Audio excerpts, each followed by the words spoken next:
And welcome back to another episode of After Further Review. It is good to see you guys again. We're once again doing a solo recording. Pat is still in Italy and he is keeping y'all updated on the After Further Review show Instagram. So I highly, highly, highly encourage you guys to go follow us over there. Um, we're doing great stuff and I can't wait till he comes back so we can discuss so much. But considering the draft, free agency, development camp has all dwindled down, winded down, I kind of wanted to gauge your guys' thoughts, your questions, and ask you guys to help me do a mailbag. So that's what this episode's going to be. It's your Bruins offseason questions. How do they proceed from here and all that? I just want to hop on here and do an episode and answer some of the questions that are kind of pressing about the Bruins as we transition out of, initial free agency. Where do they go from here? What's going on? So and this is a good way to gauge what you guys are thinking about. And I can't wait to get into it. So yeah, without further ado, let's just get right into it. So first question comes from Goalie Boy 401, and it is a goalie question. He asks, which Bruins goalie will be Swayman's backup next season? Michael DiPietro or Max Lundgren? And to quickly kind of give you guys a visual of who, oh wait, I have the banners. Yeah, so this is the question: which Bruins goalie will be Jeremy Swayman's backup next season? I think first of all, if we're looking at both goaltenders, right? DiPietro absolutely dominated last season. He played, stellar for the Providence Bruins, 45 games, a 930 save percentage, 1.91 goals against average. And these were all AHL best. He won the league MVP, won the best goaltender award. I've raved about him before. And, with the trade of Jonas Korpisalo, this kind of begs the question of who's going to be that backup goaltender to Jeremy Swayman. With the Bruins dealing him away to the New York Rangers, there's an opening now. And obviously, they're going to allow the goaltenders to compete. The Bruins have like 9 in the system, and I want to say 6 of them are signed to contracts. So, yeah, we're going to see a lot of competition with those players. But I think Michael DiPietro is probably the best option available among the players coming up from the system. I mean, you look at Max Lundgren, he had a great season in the NCAA for Merrimack, won the Hockey East Championship, stopping the most shots, I want to say he had this past season. But I think if you're the Bruins, you signed Lundgren to a 1-year deal. Yes, he's making like based on his cap at the most money, but what you want him to do is kind of acclimate himself to the Bruins system. Like, I don't think he played a single game for Providence or the Maine Mariners in the ECHL, the East Coast Hockey League, which is the second tier affiliate of the Boston Bruins. So if you're the Bruins, you ideally probably want Max Lundgren, playing in the minors to start. Maybe if he makes a push, you never know what happens. He's a very big guy, but I mean, DiPietro's been working so hard, it only makes sense that like he's dominated every form of AHL hockey ever.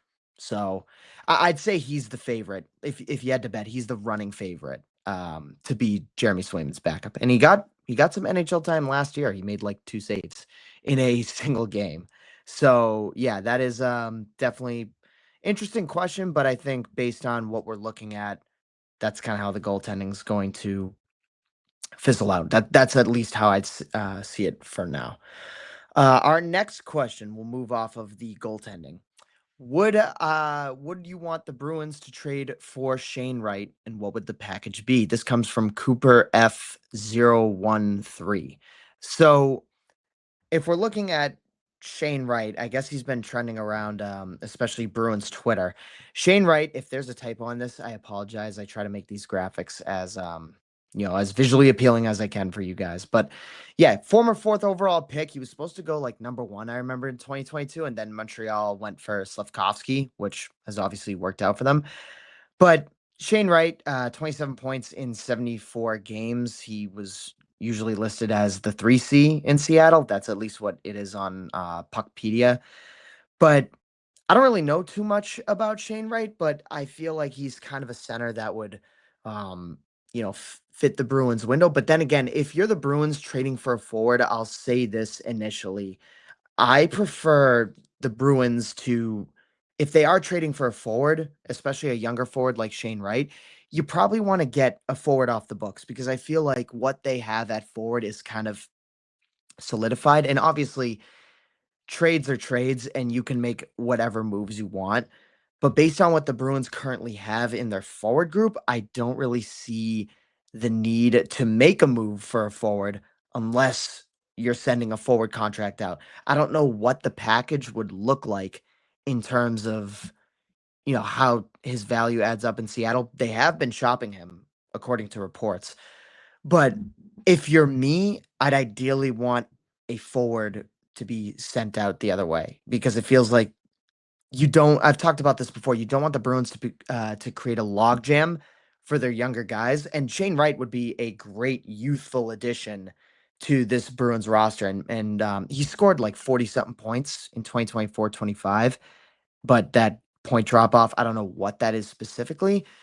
Um, maybe they can swap with Seattle, see if he needs a change of scenery. He's still relatively young. So, yeah, I'd be interested to see what a Shane Wright deal would look like. But if I'm Boston, ideally, got to go forward for forward swap, kind of like what you saw with the Pavel Zacha, Eric Holla deal. That's the first thing that comes to my mind when I think about if the Bruins are still trying to make an addition to the top six. It's like, yes, you should actively be wanting to make additions to your top six, but you got to try and figure out, is Shane Wright, does he fit that mold?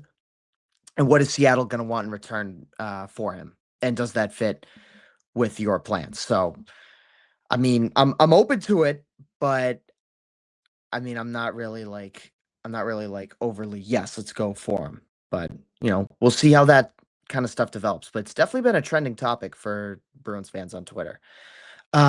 This next one's another trade question, and it's definitely something that I think we could discuss real quick for you guys who aren't exactly in touch with how contracts work and everything. So Hampus Lindholm, Nolan.Grant TTT asks, what would it take to trade Hampus Lindholm? And I believe there's more to the question, but I have it in my notes as this.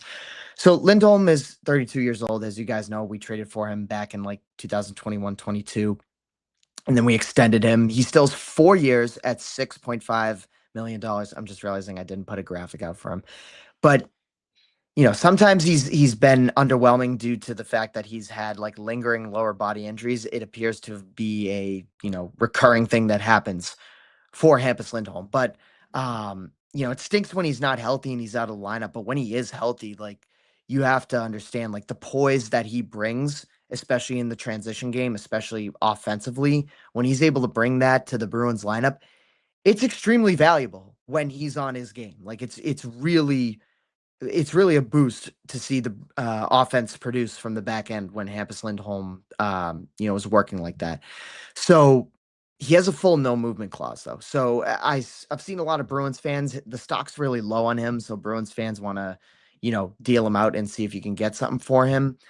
So, for 2026-27, you can't deal him because on that contract that he signed, extended with us, for this season, according to Puckpedia, no movement clause. Can't move him unless he waives that no movement clause and agrees to be moved elsewhere.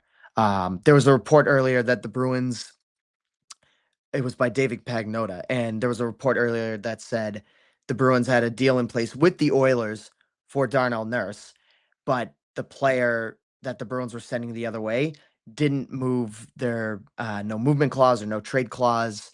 So, you know, hindsight's 2020, but there's a select group of players on who you could take as that player that probably would have been sent the other way. Was Hampus Lindholm that guy? He probably was in, consideration to be moved, a left defenseman for a left defenseman. But yeah, you can't move him this season. Hampus his contract does shift to a modified no trade clause. So he has 15 teams that he wouldn't want to move to. But yeah, it modifies to a no trade clause after this season.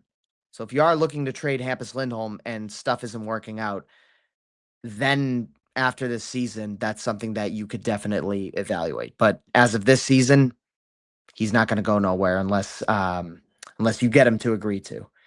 So Yeah, that's the Hampus Lindholm talk. So he is on the Bruins for the foreseeable future, and especially for 2026-27. Next question. We will move on to Jamie Wales 17, and he asks, we're still in the trade talk. Would the Canucks ship Elias Pettersson to Boston for Mason Lohrei, Casey Middlestat, Matt Poitras, and a Toronto first-round pick? Now, I did get a graphic up of this if you guys want the visual of it. So this mock trade is definitely a large package for sure, going out to Vancouver. And Elias Pettersson could command that kind of contract. If you look at what he brings to the table, Pettersson is 27, so he is basically in his prime now, and he has 5 years left on his 8-year deal. He signed a couple seasons back, but I think the big thing to consider here when you're talking about, should the Bruins trade, is Elias Pettersson that guy who fits the mold of what the Bruins need at 1C, right? 51 points in 74 games. That's well off what he used to be as an 100-point player. He used to be a superstar. And you almost wonder, is a change of scenery what Elias Pettersson would need? So I definitely wonder that.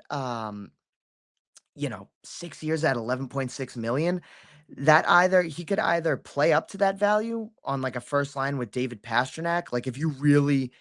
If you dealt for him and you really sent all these assets, you're hoping he gets back to that sort of superstar caliber play. But if he doesn't, that's another bad contract and another bad trade that's just going to be a thorn in your side, as you're trying to build up towards this window of Stanley Cup contention, right? You want the Bruins to ideally get back in that position. And you have to wonder, is Elias Pettersson that guy? So it would be a huge risk given the uncertainty and how his production would be. I'm not exactly fond of the package going out for Elias Pettersson. I don't know what his value is commanding as well, especially if you're Vancouver. So you don't know if other teams want to pay less, more. All in all, though, those are kind of at least the players that are involved in this mock trade that Jamie put out. I think those are, at least for me, the three players you start with for a star player. But is it Elias Pettersson? I don't know. I don't know. So yeah. Vancouver's definitely looking to turn a new page. So, we'll see what they do with that. I wouldn't exactly I would hope that Elias Pettersson would become that 100-point player again, but the uncertainty there kind of worries me from absolutely saying yes. So that's kind of my whole stick with it. But great talented player. And if he could get it back with Pastrnak and JJ Peterka, that'd be great. But I think Vancouver would low key. Actually, I don't know. I haven't really looked at too many mock trades, but that is an interesting mock trade from Jamie. And moving on, let's move on. Quick question here. Do I see this is from Brady R16. By the way, thank you guys all for asking these questions. It means a lot that you guys are, presenting your thoughts to me, because this is kind of why I do what I do. And I wish Pat was here too to indulge in these questions, but he is taking a very much needed break from life and whatnot. Anyways, Brady R16 asks, do you see the Bruins moving on from Mason Lohrei? And we can kind of get into what the decor looks like. If I remember correctly, the Bruins are currently paying 30 something million to their defense. Now, if you look at their current decor based on how last year looked, I'll read it out for you. And I'm going based off the 2025-26 lines, of course, with the new additions. So the pairings, right? If you keep Aspero with Charlie McAvoy, it's Aspero McAvoy. You'd probably do Lindholm, Hampus Lindholm, and William Borgen, Zadorov, and then Clifton. And then you have Mason Lohrei and Henri Jokiharju. So, yeah, I vaguely remember Sweeney saying something about wanting to depth. He emphasizes depth all the time, and it really makes me question, given the fact that the Bruins here, I'll pull up the graphic now just to have it. But looking at the Bruins' current cap situation, if you genuinely look at what this looks like on the bottom of the screen, so you have Aspero McAvoy Lindholm, Borgen, Zadorov. I have Jokiharju there just because of the cap space thing, but then again, I can't even say that because Aspro's on the top line.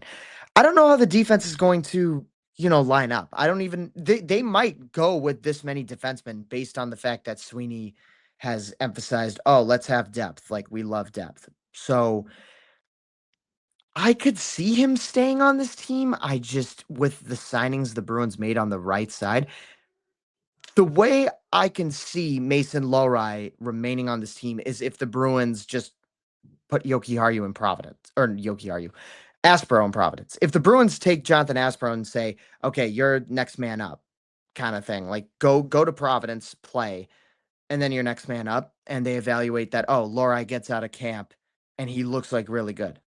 Makes sense, right? But given how well Aspero kind of played with McAvoy, I don't know what the team is thinking, but all I know is that Sweeney emphasizes depth, and he might just keep everybody here. You know what I mean? I personally think they should make a deal to move off some money. I've considered Henri Jokiharju as that $3 million cap hit. That it's like, what's that still doing here as the potential third or fourth pair defenseman on the right side? And then also when you look at the left side, the Bruins not only have Aspero on like an under $1 million contract, they extended him for 2 years, mind you. They also got Jordan Harris, which I would assume he's also going to be down in the depths of Providence. So it really depends on what direction the Bruins decide to go in. If they see Mason Lohrei as a fit, I still think that there's something there with him. I still think that, you know, he has a future here in Boston. If he really rounds out his defensive game and he elevates his offensive game, could be a real dynamo on that Bruins, top 6D pairings. But we'll just have to see what goes on from here. They might just keep all these defensemen. I don't know what the game plan is there. So yeah, I like Mason Lohrei as a player too. I really think he's young, he's effective offensively, and I think they need to utilize him more in that aspect. So let's move on. Let's move on. A few of you had some James Higgins questions, and you guys know how much I love talking about James Higgins. So let's get into those. And these were all based on like James Higgins within the lineup questions. So where do I think James Higgins should be? I'll start with one of the questions that you guys presented, and then we'll go from there. Would I like to see the Cub line this year? Now, the Cub line, if you are unfamiliar with what the Cub line is, the Cub line is the trio of James Higgins, Fraser Minton, and Marat Husadinov, all who were under 23 years of age and were the third line of the Bruins in the latter half of the season leading into the playoffs. When James Higgins signed his entry-level contract, he gets called up, and immediately that line sort of molded itself.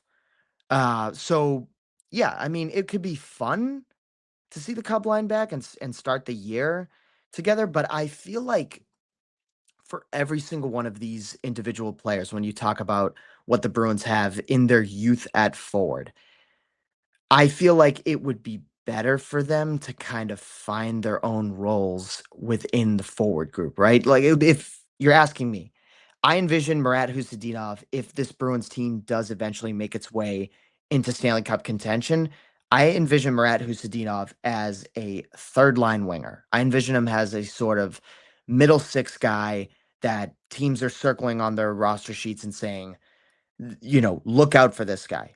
This guy could, be a pest along the boards. This guy could, break out with some skill and he has some speed. That's the way I look at Marat Husadinov, and I hope he can mold into that. Fraser Minton, me and Pat have talked about it before. He's definitely due for an elevated role based on what he demonstrated this past season, not only in, you know, those stretches where he was really good offensively, but also in the responsibility of his game defensively, right? That's a huge thing for the Bruins to have in a player. They love a guy who is able to be responsible on defense as he is dynamic on offense, right? The poise is definitely there with Frazier, and some people within the organization, it's been reported, think of him as like, oh, he could he could be a future player with a letter. So yeah, I'd also like to see Fraser Minton utilized in the middle six this year. I wouldn't be surprised if they put him up on the first line with David Pastrnak more. Me and Pat have talked about that before. So yeah, I like that there. And for Higgins, I'll get into the next question that was asked revolving around James. Uh, Duggan K88 goes, would you, or sorry, Duggan, I already got you. My bad. I'm trying to read up and down my notes here. Colin underscore Graves dot 13 goes, do I want James Higgins on a line with JJ Paterka? Now, this is where I really get into it. I wouldn't mind the Cub line, but I think there's more there for all three of these players. And now, when we're honing in on James Higgins, right? Coming off his age 19 season, we've talked about it before. You're entering this season looking at how do you go about your centers? How do you go about your youth, right? And James Higgins, I think, is super integral. His development at the NHL level is integral for the future of the Boston Bruins, especially in the next, 2, 3, 4 years. Do I want James Higgins on a line with JJ Paterka? Colin Graves asks. That's really intriguing. But if you're putting James Higgins on a line with JJ Paterka, for me, the way I'm looking at this, I'll pull up the cap situation again for the Bruins.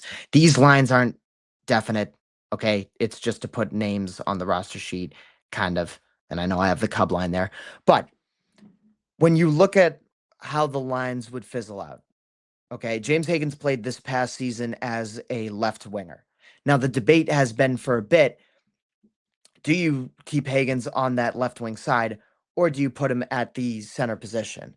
So, I mean, the option there, if you're talking about James Higgins in terms of, okay, left wing, do you start him there or do you mold him into the center role and let him, learn trial by fire? Okay.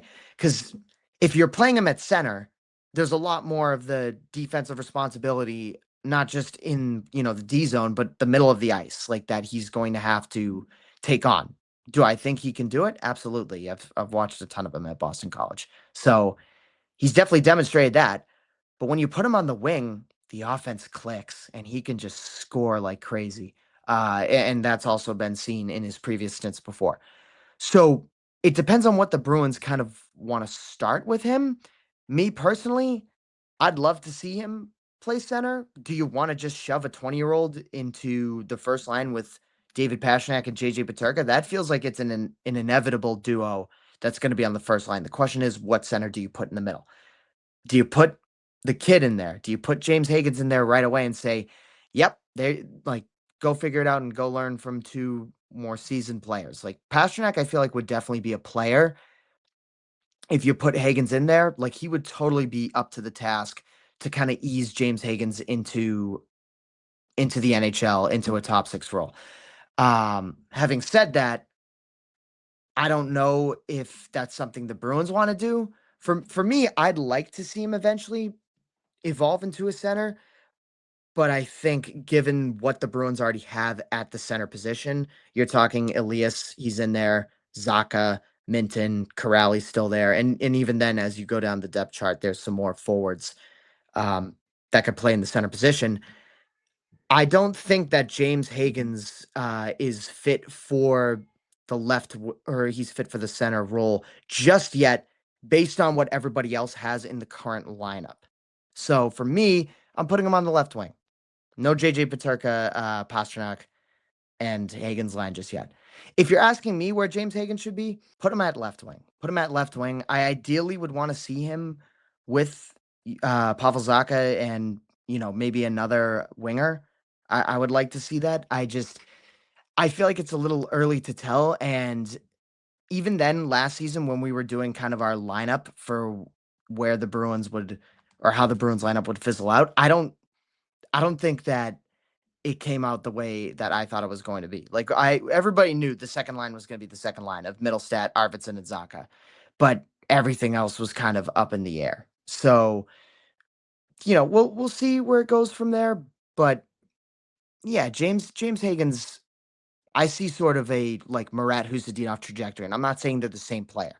But what I'm saying is you start him at the wing, you let him ease in that way, you let him dominate, score that way, whatever it is. You let him produce, you let him get comfortable, warm. And then say an injury occurs where a certain player is just like, on IR or out for a game, maybe even in the top 6. Let's put an example, and I'm not trying to wish anything on anybody, but Elias Lindholm has lingering back injuries, right? So there's something there where it's like, okay, and he was out this past season for a stretch before too. Murat Husadinov comes in and steps up as the first line center with David Pastrnak, and he learns a lot in that role. And he played well with it too. You could plug Murat Husadinov anywhere. So the reason I say the Murat trajectory for James Higgins is because you start him at wing, get him comfortable, and then you say, okay, if somebody gets injured, now let's try you at center. Like don't force it. If you're the Bruins, don't force the development that way.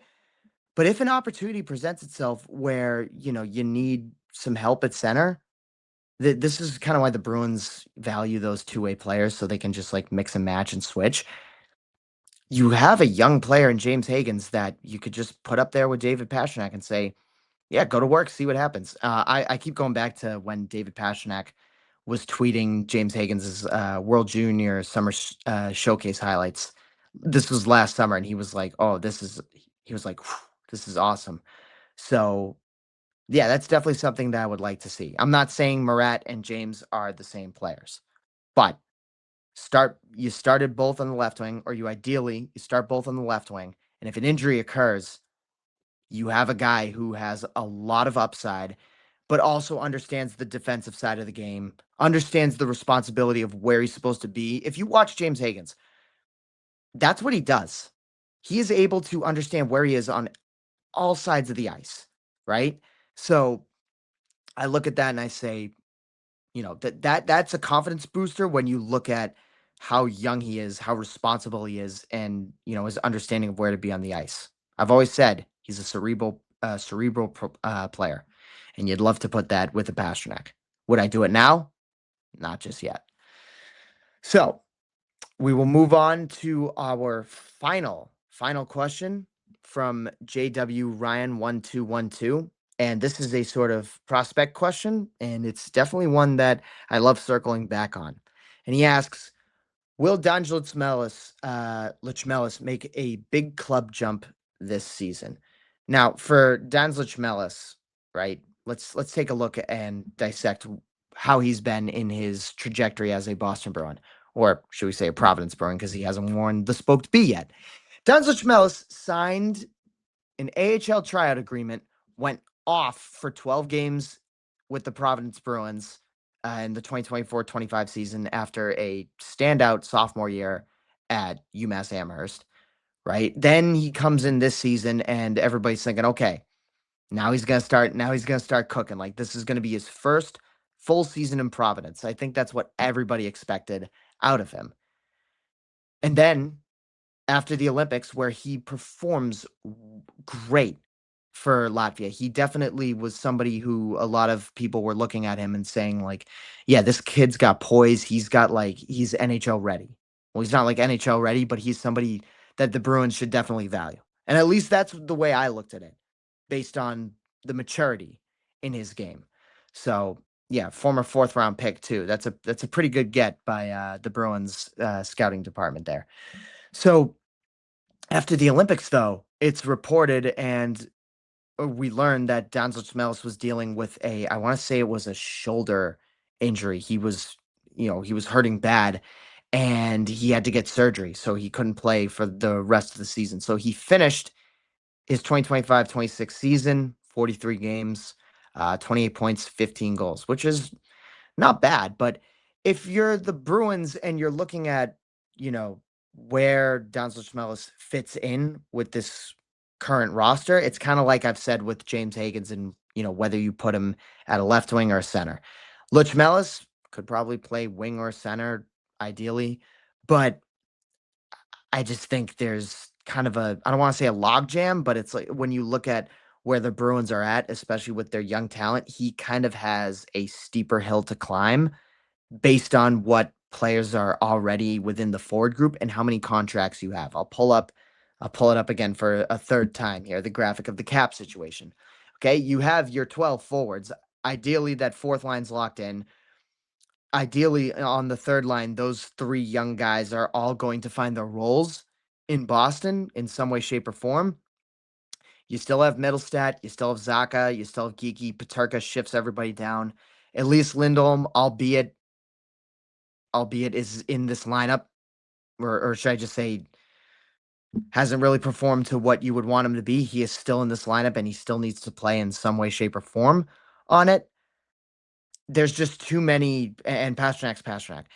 You don't exactly have a spot for D'Angelo Smelis at the moment. And I think if you're the Bruins as well, you want to see Lechmelis at least play a full season in the American Hockey League with the Providence Bruins because, he has stood out in certain stints for hockey as he's been, growing as a player. But he hasn't had a full season. And I think if you're the Bruins, that's something you want out of him. Like no injuries, no nothing. Play a full season of hockey, see what you got. And it'll be interesting to see, who fits with him down in Providence, especially considering the roster revamp that they're doing. Former Providence Bruins head coach Ryan Muginel called him a coach's binky. I want to say last year around August, which means like you can just put him anywhere and you're comfortable with him. Coaches rave about the guy. So he should make a big club jump soon. I'm definitely very high on D'Angelo Smelis. I love the player. I just don't see a fit for him right now. And if you're the Bruins, you don't exactly want to rush it, considering the injury, considering he hasn't played a full AHL season and um, all the other things. So yeah, that's pretty much all I've got in terms of this post free agency, post draft um mailbag. So I just wanted to thank you guys so much for asking all the questions on my Instagram. I asked it on Twitter too, but I didn't really get I didn't really get too much traction there as much as I do on Instagram. That's okay though. A lot of you guys asked questions. A lot of you had very interesting ones, and these are definitely subjects that, when we think about the Bruins and how they move forward next year, there's certainly considerable topics to discuss. So, as we move forward in the offseason, I'm sure there will be more topics to go over, more topics to record and muse about, but or just discuss in general. But yeah, no, I'm certainly thankful that you guys, had all these great topics. It really got my brain going, and I can't wait to get this up. Just an update on my end of things. I hope everybody also had a great 4th of July weekend. I know I did. Hung out with some friends, and by the end of the day, we were watching old Bruins highlights. So that was definitely super fun, reminiscing in that aspect. But I understand not all of you are American, but I hope you had a great weekend over the weekend, regardless, of your celebration. I understand it was Canada Day too, before or during free agency.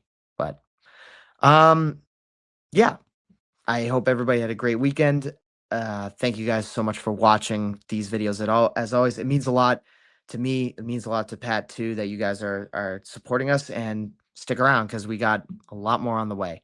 So yeah, love you guys. Thank you for watching. If you enjoyed what you watched, please consider subscribing to the After Further Review show on YouTube, where it's actually on Marcusi, but we'll figure out a YouTube channel in the meantime.